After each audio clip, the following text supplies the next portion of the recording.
Hey everyone, this is Priya and welcome back to my channel go with law. तो 30 नवंबर को आप दोगे अपना एआईबी 20 का एग्जाम। बहुत ही नजदीक आ गया एग्जाम, ठीक है। तो ये एआईबी के ऊपर मेरा लास्ट वीडियो होगा। 3 दिन बचे हैं एग्जाम का, जिसमें मैं आपको ये बताऊंगी do this before you go to give your exam. Examination hall जाने से पहले ये वीडियो आपको जरूर देखना है।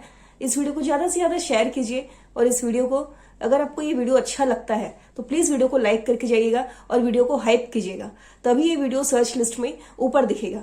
मैं ऐसा इसलिए कह रही हूँ क्योंकि मैं वीडियोस डालती हूँ, व्यूज भी आते हैं, तो कई लोग को वीडियोस मिलते नहीं है। वो लोग पूछते हैं कि मैम वीडियोस हमें मिल नहीं रहा है, प्लीज लिंक भेजिए, है ना। तो पहली बात तो ये कि चैनल को सब्सक्राइब नहीं करते हो कई लोग, तो चैनल को प्लीज सब्सक्राइब कर दीजिएगा ताकि इस तरह की यूजफुल वीडियोस के नोटिफिकेशन आप सभी तक पहुंच जाए। अगर एआईबी के बाद भी आप और कुछ करना चाहते हो, जैसे कि लॉ, आपका एलएलएम हो गया, है ना, या फिर जुडिशरी हो गया, कुछ और भी आप करना चाहते हो, तो उससे रिलेटेड टॉपिक्स भी अगर आपको चाहिए तो वो भी मैं बनाऊंगी। तो फिलहाल मैं आपको बता दूं कि आपको क्या करना है। एक मतलब एग्जामिनेशन सेंटर जाने से पहले किन किन बातों का आपको ध्यान रखना है, गलती नहीं करना है। तो हम टाइम वेस्ट नहीं करेंगे, वीडियो को लंबा नहीं खींचेंगे ज्यादा, तो वीडियो को प्लीज एंड तक देखिएगा, स्किप मत करिएगा, ठीक है। तो पहली बात तो ये कि मैं हर वीडियोस में कई बार बोलती हूँ कि bare acts without short notes या बेयर एक्ट विदाउट कमेंट्स वाले ही अलाउड होते हैं। फिर भी मुझसे रेगुलरली पूछते हैं कि मैम हमारे पास विद शॉर्ट नोट्स है, हम ले जाए क्या, हमारे पास बेयर एक्ट है ही नहीं तो जेरोक्स कॉपी चलेगा क्या, प्रिंट आउट चलेगा क्या, है ना। तो सारा कुछ मैं आपको बताऊंगी। ऐसे तो मैं बताती रहती हूँ, फिर भी रेगुलर आप लोग पूछते हो, तो देखिए रेगुलर एक ही सवाल को आप लोग मत पूछा करो। इससे क्या होता है, इंपॉर्टेंट जो भी मैं आपको बोलने वाले रहती हूँ ना, वो छूट जाता है, क्योंकि आप लोग सेम क्वेश्चन, रिपीटेड क्वेश्चन आप लोग बार बार पूछते हो, है ना।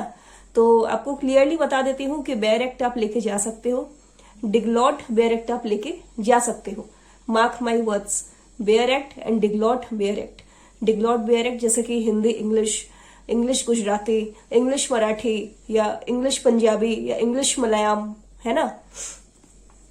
तो ये 2 ही बेयर एक्ट आप लेके जा सकते हो, एक डिगलॉट वाले और एक आपका bear act without short notes या विदाउट कमेंट्स वाले, ठीक है। फिर आपको एक बता दो, नोट्स अलाउड नहीं है। Notes, PDF, guide book, test papers, ये सब अलाउड नहीं है, ठीक है। फिर कई लोग पूछते हैं कि बेयर एक्ट में हम पेन से मार्क कर सकते हैं क्या, हाइलाइटर से मार्क किया हुआ है। तो मैं कितना बार आपको बोल चुकी हूं कि बेयर एक्ट में सिर्फ पेंसिल से मार्क करिए, सिर्फ पेंसिल, व्हाइटनर हाइलाइटर की कोई जरूरत नहीं है उसमें, ठीक है। फिर और एक बात, अगर 2-3 बेयर एक्ट मिसिंग है, आपके पास नहीं है, तो उसका प्रिंट आउट निकाल सकते हो। Yes, it is allowed. लेकिन आप सोचोगे कि सारे सब्जेक्ट का मैं प्रिंट आउट ही लेके चली जाऊं या लेके चला जाऊं, तो वो गलती आप मत करना। इनकेस 2-3 बेयर एक्ट मिसिंग है, जैसे company law, labour law, PIL, इन सब सब्जेक्ट का बेयर एक्ट नहीं होता है, तो ये सब का अगर प्रिंट आउट, कुछ भी नोट्स वगैरह या मतलब रेफरेंस बुक से अगर आप प्रिफर कर कुछ लेके जाना चाहते हो तो वो अलाउड है, लेकिन सिर्फ 2 या 3 सब्जेक्ट के ही, उससे ज्यादा नहीं। बाकी सारा आपको विदाउट नोट्स वाले ही लेके जाने हैं, ठीक है।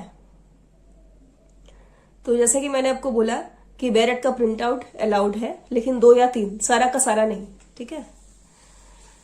फिर पूछता है स्टिकी नोट्स अलाउड है क्या, फुट नोट्स अलाउड है क्या। तो स्टिकी नोट्स का मतलब क्या होता है, देखिए मैं आपको दिखाती हूँ फॉर एग्जाम्पल। हाँ, जैसे कि मान लीजिए एक छोटा सा,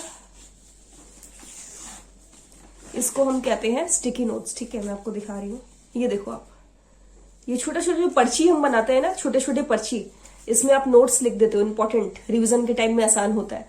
तो वो जब आप घर पे अभी पढ़ रहे हो ना, तब आप उसको बेयर एक्ट में पेस्ट कर सकते हो, ठीक है। बेयर एक्ट, जैसे मान लीजिए आपका ये बेयर एक्ट है, अंदर का जो पेज है, जो भी चैप्टर है, उस पर आप ऐसे करके उसको एक एक करके ऐसे पेस्ट करते हो, इसको हम कहते हैं स्टिकी नोट्स, ठीक है। तो ये भी आप लेके तो जा सकते हैं, लेकिन अंदर घुसने से पहले अगर इन्विजिलेटर ध्यान मतलब नहीं दे रहे हैं, तब तो लगे रहने देना, नहीं तो आप इस नोट्स को बस ऐसे ऐसे करके हटा देना बेयर एक्ट्स के ऊपर से। जैसे कि मान लो बेयर एक्ट में आपने लगाया ना, ऐसे एक एक करके स्टिकी नोट्स आपने लगाया, ऐसे ऐसे करके इसको हटा देना। तो अभी तक आप रख सकते हो स्टिकी नोट्स, लेकिन वहां जब घुसोगे एग्जामिनेशन सेंटर के अंदर, क्लासरूम के अंदर, तो निकाल देना। रिस्क क्यों लेना, है ना, रिवीजन में हेल्प हो जाता है, इसका मैं समझ सकती हूँ। फिर आपको एक बात बता दूं, सब्जेक्ट विदाउट बेयर एक्ट्स, कुछ कुछ सब्जेक्ट ऐसे हैं जिनके बेयर एक्ट्स नहीं आते, ये बात आपको समझनी होगी, ठीक है।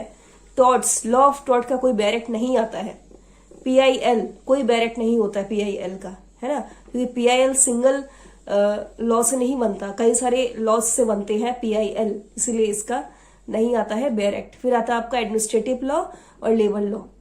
अब एडमिनिस्ट्रेटिव ट्राइब्यूनल एक्ट अलग है, आप एडमिनिस्ट्रेटिव लॉ को और एडमिनिस्ट्रेटिव ट्राइब्यूनल्स लॉ को ऐसे एक साथ मत करो, वो अलग हो गया। तो जो सेट के बैरेक्ट नहीं है उसमें से क्वेश्चन भी ज्यादा फ्रेम नहीं होते हैं, एक या दो ही क्वेश्चन पूछेंगे मुश्किल से। तो इसके लिए माइनर लॉस के लिए आप केस लॉस बोलती हूँ, प्रीवियस ईयर क्वेश्चन पेपर आप सॉल्व कर लो 4 से 5 साल के या 6 साल के, इतना काफी है, ठीक है, छोड़ के नहीं आना बस कुछ भी। फिर आता है स्किपेबल बैरेक्ट्स। मान लो कोई बैरेक्ट अगर आपके पास नहीं है, ठीक है ना, तो उसको स्किप कर सकते हो आप, 2 4 5 बैरेक्ट आप नहीं लेके जाओगे तो चलेगा। फॉर एग्जाम्पल IPR IPR से 2 नंबर का क्वेश्चन पूछता है तो छोड़ दो आप। कंपनी लॉ हो गई, इन्वायरमेंटल लॉ हो गया, information technology act, taxation law का देखिए बहुत मोटा मोटा बुक्स आता है अभी, तो उसमें पैसे वेस्ट करके कोई मतलब नहीं है, 3 दिन एग्जाम का रह गया है। तो ये सब स्किपेबल बैरेक्ट्स है, अगर ये सब आप छोड़ भी देते हो तो कुछ नहीं होगा, है ना, लेकिन वहां पे कुछ छोड़ के नहीं आना आपको, वहां सारा अटेम्प्ट करना आपको। फिर एक और बात आपको बता दूं मैं, तो बैरेक्ट के बारे में आपको बता दूं, एक इंपॉर्टेंट बात है ये कि जितने बैरेक्ट्स हैं, ठीक है, जो मोटे वाले बैरेक्ट्स है ना, उसमें आपको इस तरीके से दिख रहा होगा, देखो सिविल प्रोसीडियर कोड, है ना, इस तरीके से आपको दिख रहा है। तो आपको एक एक बैरेक्ट वहां पे जब आप टेबल पे रखोगे ना, तो आपको ऐसे ऐसे सर्च करने की जरूरत नहीं है कि ये कौन सा है, ये कौन सा है ना। तो ये जो मोटे वाले बैरेक्ट में तो ये देखो सब्जेक्ट लिखा हुआ रहता है, criminal procedure, civil procedure code, है ना। सिमिलरली अगर आप BNS का लोगे, ये देखो, तो BNS के बैरेक्ट में भी आप भारतीय न्याय संहिता लिखा हुआ है ना। लेकिन जो पतले वाले बैरेक्ट है उसमें लिखा हुआ नहीं रहता, ये देख लो आप, ये आर्बिट्रेशन एंड कंसिलिएशन एक्ट का बैरेक्ट मैंने लिया है, इसमें लिखा हुआ नहीं है, तो इसमें आप पेन से लिख लेना। जैसे आर्बिट्रेशन कंसिलिएशन एक्ट है तो इसमें आप AC एक्ट लिख सकते हो है ना। तो इस तरीके से आपको जो पतले वाले बैरेक्ट है उसमें पेंसिल से, आप ब्लैक पेन से ऐसे लिख लेना, ताकि वहां आपका टाइम वेस्ट ना हो बैरेक्ट खोजने में, निकालने में, है ना। तो ये इंपॉर्टेंट बात है इसका। तो जैसा कि मैंने आपको बोला कि जो पतले वाले बैरेक्ट है उसमें ऐसे नाम लिख लेना साइड में, ये देखो यहाँ पे इस तरीके से आपको नाम लिखना है, ठीक है, ताकि वहां टाइम वेस्ट आपका नहीं हो। फिर एडमिट कार्ड्स के मल्टीपल कॉपीज लेके जाना, डॉक्यूमेंट लेके जाना, आधार कार्ड, कभी कभी पूछ लेते हैं वो, तो पास में रखना, ठीक है। फिर कुछ इंपॉर्टेंट इंस्ट्रक्शंस है, ठीक है, वो बता देती हूँ आपको। आप भी जब वहां पे पेपर दोगे तो क्वेश्चन पेपर के ऊपर ऐसे इंस्ट्रक्शंस लिखा हुआ रहता है, देखिए,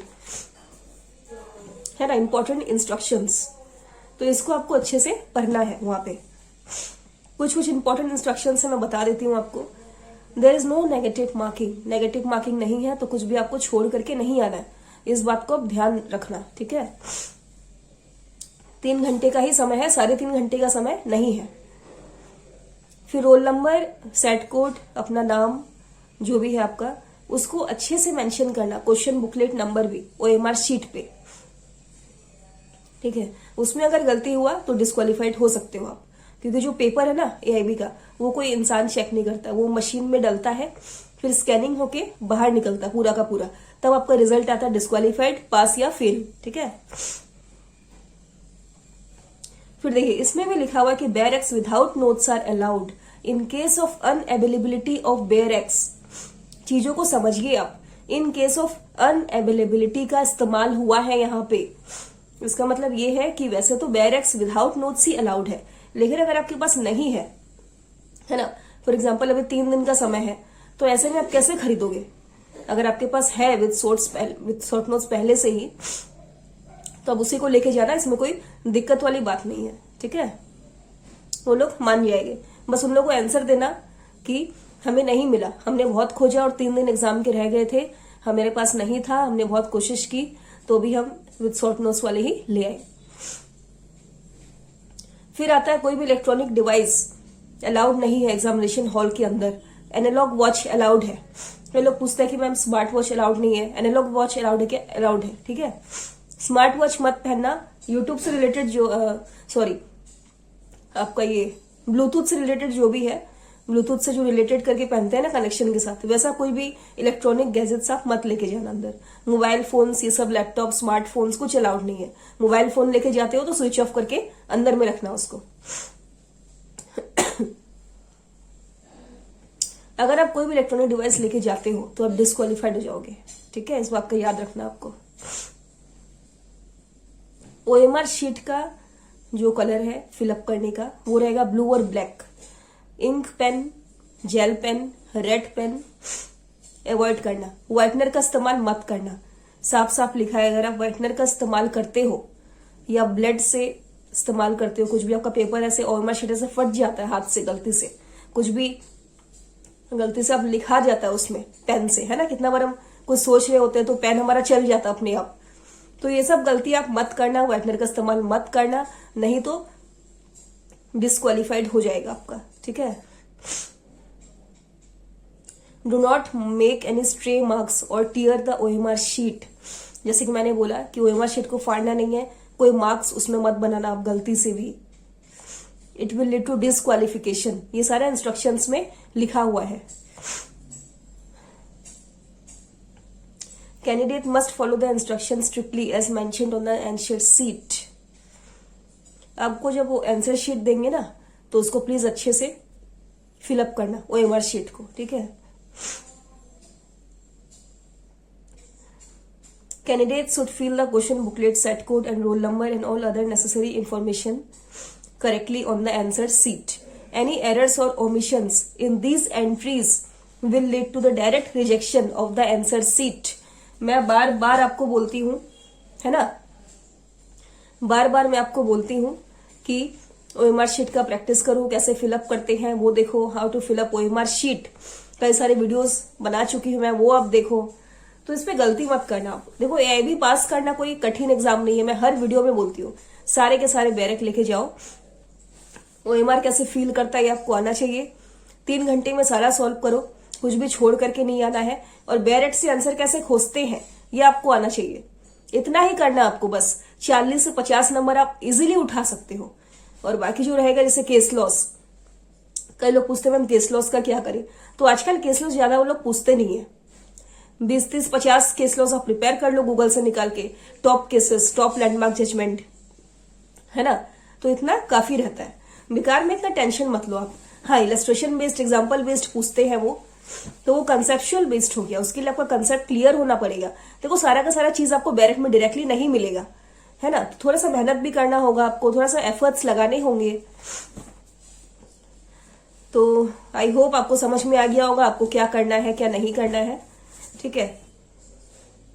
तो बैरक के बारे में जैसे कि मैंने बोला कि अगर 2-4 बैरक आपके पास नहीं है, टेंशन मत लो, उसका प्रिंट आउट निकाल लो आप, इंडेक्स का, सिर्फ इंडेक्स का प्रिंट आउट निकाल के आप ले जाओ, चलेगा, ठीक है। इस बार एग्जाम 1 बजे से है, 1:15 के बाद आपको एंट्री नहीं दी जाएगी, जो भी आपके रेस्पेक्टिव सेंटर्स हैं, तो ध्यान से पहुंचिएगा। कोशिश करेगा कि आप आधा घंटा या 1 घंटा पहले पहुंचे सेंटर में, क्योंकि जाते ही तो आपको क्लासेस मिलेंगे नहीं, बाहर बोर्ड रहेगा, उसमें आपको रोल नंबर, सिटिंग अरेंजमेंट सब आपको देखना होगा, है ना। तो वैसे ही आप घुसोगे अंदर, मटेरियल्स वगैरह सब लेके हाथ में, बैग्स भी अलाउड नहीं करते हैं वो लोग। तो wish you all the best. कोई भी डाउट्स है कमेंट सेक्शन में जरूर पूछिएगा। और ज्यादा मैं केस लॉस, लैंडमार्क जजमेंट ये सब मैं सॉल्व नहीं करवाती, क्योंकि ऑलमोस्ट सब एक ही है। रिसेंट जजमेंट वो लोग पूछते नहीं है उतना, हर बार बस वो केशवानंद भारती, मेनका गांधी, गोलकनाथ, मौरी बीबी, धर्मदास केस का जो कॉन्ट्रैक्ट का जो केस है, तो ये सब कई यूट्यूबर्स ऑलरेडी बना रहे हैं। तो सेम टू सेम अब मैं भी क्या बनाऊं, है ना। कलरेबल लेजिस्लेशन का हो गया इंपॉर्टेंट वो केस जो है, तो इसमें ज्यादा कुछ है नहीं अभी बताने के लिए। तो मैंने जो बोला है अच्छे से आप फॉलो करना, ठीक है।